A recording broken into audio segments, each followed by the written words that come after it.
SD time, यहाँ खबरों का सिलसिला कभी रुकता नहीं। मैं शिवानी शाह हाजिर हूँ आपके सामने आज की इस खबर के साथ। सिकंदरपुर बलिया में आम आदमी पार्टी के प्रत्याशी डॉक्टर प्रदीप कुमार दोपहर उससा, इकैल, प्रसादपुर सहित आधा दर्जन गांव में जनसंपर्क अभियान चलाए तथा मालदा के बगुड़ी बाजार में एक नुक्कड़ सभा का आयोजन किया गया।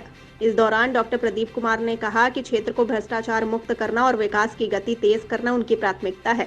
उन्होंने कहा कि जनता का मूड बदलाव का है। इस दौरान उन्होंने ये भी कहा कि जनता ने यदि मौका दिया तो वे योजनाओं को वंचित वर्गों तक पहुंचाने का काम करेंगे। इस दौरान अंजनी राजभर, टाइगर जी, विजय शंकर राजभर आदि लोग उपस्थित रहे। आइए देखते हैं बलिया से हमारे संवाददाता डी प्रसाद की ये रिपोर्ट। सर्वप्रथम आपका परिचय जानना चाहेंगे हम। मैं डॉक्टर प्रदीप कुमार जी। डॉक्टर साहब बोलिए। मैं डॉक्टर प्रदीप कुमार, आम आदमी पार्टी प्रत्याशी 359 सिकंदरपुर विधानसभा। डॉक्टर साहब, सिकंदरपुर विधानसभा को लेकर के आपके मन में सवाल क्या है? सिकंदरपुर विधानसभा को लेकर के एक सवाल उठता है कि 75 वर्ष हो गए इस देश को आज़ाद हुए और गरीब गरीब होता गया, अमीर अमीर होता गया। क्या यही हमारे उन वीर सपूतों का सपना था जिन्होंने देश को आज़ाद किया कि एक हमारा आज़ाद भारत होगा और उस आज़ाद भारत में हम जो है एक स्वतंत्र रूप से एक अपने हक हकूक़ के लिए जो है जिएंगे, मरेंगे। लेकिन आज़ाद भारत में लोग गरीब गरीब होता गया और अमीर अमीर होता गया। 75 वर्ष हो गए इस देश को आज़ाद हुए, लेकिन पूरा भारत और विशेष करके सिकंदरपुर विधानसभा जो है वहीं का वहीं रह गया, जहां गरीबों को किसी तरह का तवज्जो नहीं दिया गया, न उनको मूलभूत सुविधाएं दी गई।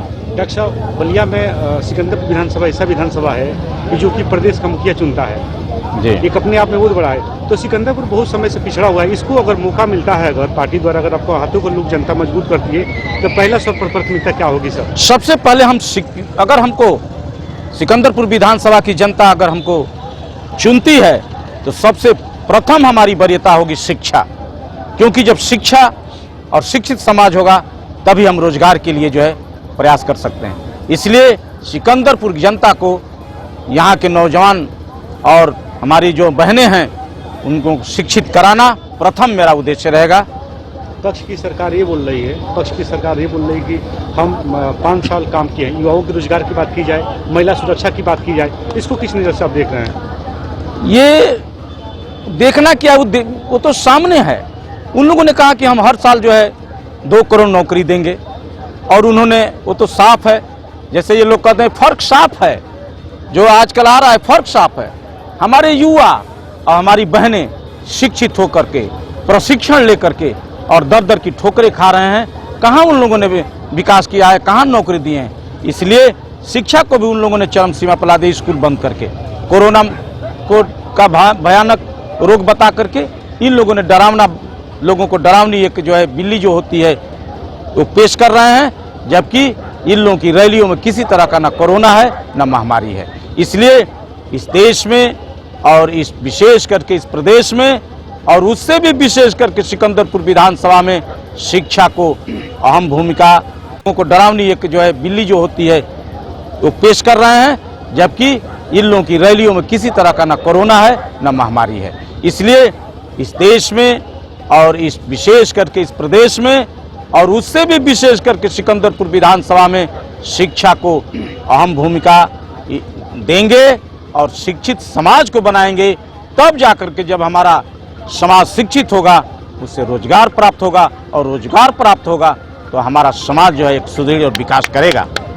पक्ष की सरकार, भाजपा सरकार 400 के पार, समाजवादी पार्टी 300 के पार, इस पर क्या बोलने का? सब लोग पार कर रहे हैं। भाजपा बोल रही है 400 के पार, समाजवादी पार्टी बोल रही है 300 के पार।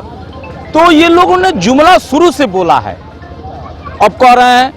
मैं तो पूछना चाहता हूं कि इन लोगों की सरकार जो है विगत 4 बार रही है, भाजपा की सरकार भी रही है, समाजवादी पार्टी की भी सरकार रही है, तो बिजली की याद अब इन दोनों को आने लगी। एक जन कह रहे हैं कि हम 50% छूट देंगे और एक जन कह रहे हैं कि हम भी 300 कॉन्फ्रेंस करके लखनऊ में बताने का काम किया कि 300 यूनिट बिजली फ्री देंगे। तो ये लोग भी अब जो है आ गए। इसलिए सबसे हमारा अहम मुद्दा है शिक्षा, समाज को शिक्षित करना और दूसरा मुद्दा है रोजगार देना। सिकंदरपुर विधानसभा में जितने पार्टी दल से लोग प्रत्याशी बने हुए हैं, एक नामचीन हस्ती है, उनके बीच आप अपने आप को सर कैसे ढाल पाएंगे? जी, वो नामचीन हस्तियों के सामने हम अपने को ढालना भी नहीं चाहते हैं। मैं आम आदमी हूँ और आम आदमी का मुझे आशीर्वाद चाहिए। हम नामचीन हस्तियाँ न होना चाहते हैं और न नामचीन हस्तियों की तरह हम बनना चाहते हैं। हम आम आदमी हैं और अरविंद केजरीवाल की सरकार दिल्ली में चल रही है। वहाँ के लोग, वहाँ के विधायक, वहाँ के मंत्री एक जो है आम आदमी है। मैं भी आम आदमी हूँ। मैं नामचीन हस्तियों से न तुलना करूँगा और न सोचूंगा। क्षेत्र की जनता से आपकी अपील क्या होगी सर? क्षेत्र की जनता से मेरी अपील है कि जो सच में जनमानस के मुद्दों पर जिसने काम किया है, शिक्षा, बिजली, इलाज, पानी, 2500 पेंशन, महिलाओं को 1000 रुपया समान राशि और 10 लाख नौकरी अगर नहीं देते हैं तो 5000 रुपया समान राशि देने का काम किए। यही मुद्दा लेकर के मैं आम जनता के बीच में जा रहा हूं और आम जनता से मैं आशीर्वाद मांग रहा हूं। जनता जनार्दन है, इस बात पर खरी उतरेगी और जरूर जनता जो है मुद्दे पर वोट करेगी, न कि मुद्रा पर वोट करेगी। जी, हम इस विधानसभा का आपका या आपके विधानसभा में जो जिंदाबाद और यहाँ पे जिंदाबाद अपना कार्यक्रम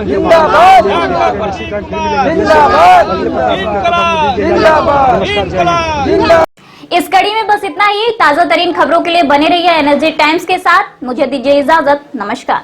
एनएसडी टाइम्स के लेटेस्ट खबरों से अप टू डेट रहने के लिए चैनल को लाइक करें, शेयर करें, सब्सक्राइब करें और अंत में बेल आइकन दबाना ना भूलें।